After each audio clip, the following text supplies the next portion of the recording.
अस्सलामुअलैकुम। Home recipes with अफ़ीफ़ा में welcome. मैं अपने चैनल पर होम रेसिपीज़ शेयर करती हूँ, ऐसी रेसिपीज़ और टिप्स जो आपकी ज़िंदगी को आसान बना सकते हैं। तो चलें जी, आज की रेसिपी है बाल्टी गोश्त की रेसिपी, जिसे मैं चिकन में बनाऊँगी और बड़ी ही मज़ेदार सी बहुत कम इंग्रेडिएंट्स में ये बन जाती है। तो जो लोग कढ़ाई और इस तरह की डिशेस खाने के शौकीन हैं तो वो इसको लाजमी ट्राई करें, और जो लोग मेरे चैनल पर न्यू है प्लीज़ सब्सक्राइब, बेल नोटिफिकेशन को प्रेस करें, और वीडियो पसंद आए तो लाइक शेयर कमेंट करना हरगिज़ मत भूलिएगा। तो चलें रेसिपी स्टार्ट करते हैं। तो सबसे पहले हम यहाँ मसाले देख लेते हैं। मैं यहाँ पे 1 टेबलस्पून धनिया ले रही हूँ और 1 टेबलस्पून ही मैंने यहाँ पे ज़ीरा ले लिया है।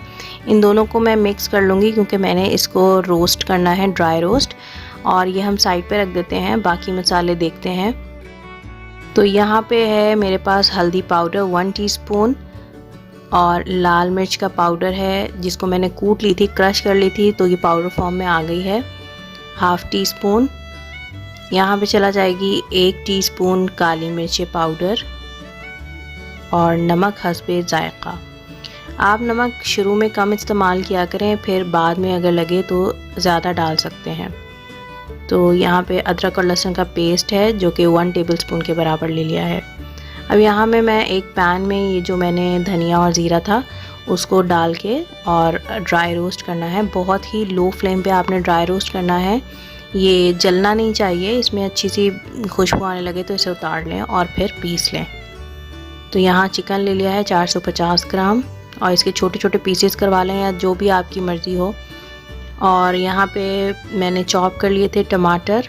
अच्छी तरह से आपने 4 से 5 टमाटर चॉप कर लेना है, सिर्फ इसके अंदर टमाटर जाएंगे और कुछ नहीं जाता है। तो ये रेसिपी मैं देसी घी में बना रही हूँ, आप चाहें तो इसको ऑयल में भी बना सकते हैं, कुकिंग ऑयल में, लेकिन देसी घी में बनाने का अपना ही एक अलग मज़ा होता है। जो आप बाज़ार से रेस्टोरेंट वगैरह में जो खाने बनाए जाते हैं, ये ढाबे पर जो बनते हैं वो देसी घी में ही बनते हैं। बस इसमें मैंने चिकन डाल के इसको अच्छी तरह से फ्राई कर लेना है कि इसका कलर चेंज हो जाए। अब इसके अंदर जाएगा अदरक और लहसुन का पेस्ट, ये डाल के अच्छी तरह से इसको फिर से 2 मिनट तक फ्राई करें। बहुत अच्छी तरह से आपने इसको भून लेना है, तकरीबन 2 मिनट तक हाई टू मीडियम फ्लेम पर इसको चिकन को अदरक लहसुन के साथ भून लेना है। तो यहाँ पर चला जाएगा हल्दी पाउडर और लाल कुटी हुई मिर्चें। अगर आपके पास पिसी हुई मिर्चें हों तो वो भी इस्तेमाल की जा सकती हैं। तो बस इसे अच्छी तरह से भून लें, कम या ज़्यादा आपकी अपनी मर्ज़ी है। टमाटर डाल देंगे और फिर इसको बैलेंस कर देंगे ताकि इक्वली जो है ना सब जगह स्प्रेड हो जाए टमाटर। अब देखें, यहाँ मैं आपको ये बताना चाहती हूँ कि स्पैचुला इस्तेमाल करने से क्या होगा कि आपकी बोटी टूटेगी नहीं चिकन की। और अगर आपके पास ये वुडन स्पून है तो उससे क्या होगा कि वो आपने नीचे से ऊपर की तरफ इस तरह से चलाना है, ना कि ऊपर से नीचे की तरफ, ठीक है।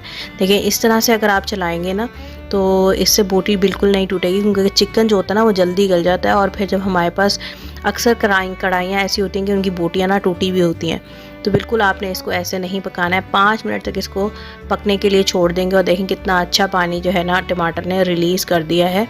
अब यहाँ पर हम डालेंगे नमक और काले मिर्ची पाउडर। बस इसे अच्छी तरह से मिक्स कर लें, और मिक्स करने के बाद हम इसको पकने के लिए छोड़ देंगे। तकरीबन 10 से 15 मिनट टेंडर होने देना है चिकन को, ताकि अच्छी तरह से ये गल जाए। तो यहाँ पर चिकन बिल्कुल रेडी है और चिकन टेंडर हो चुका है। 10 से 15 मिनट मैंने इसको टेंडर होने के लिए दिए थे। अच्छी तरह से इसका पानी जो है वो ड्राई कर लेना है। ड्राई करने के बाद इसके अंदर हम शामिल करेंगे हरी मिर्चें, जितनी आपको पसंद हो आप काट के भी डाल सकते हैं। और मैं यहाँ पे 1 हैंडफुल जो है हरा धनिया चॉप्ड किया हुआ शामिल कर रही हूँ, जिससे बहुत अच्छा फ्लेवर आएगा, और ये इसी स्टेज के ऊपर शामिल किया जाएगा।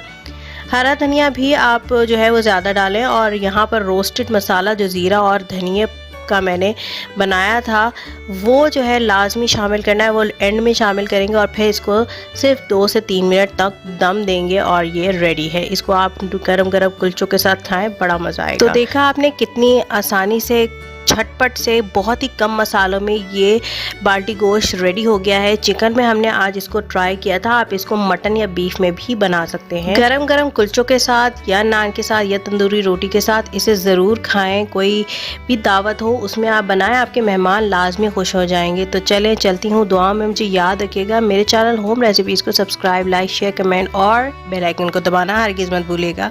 अल्लाह हाफ़िज़।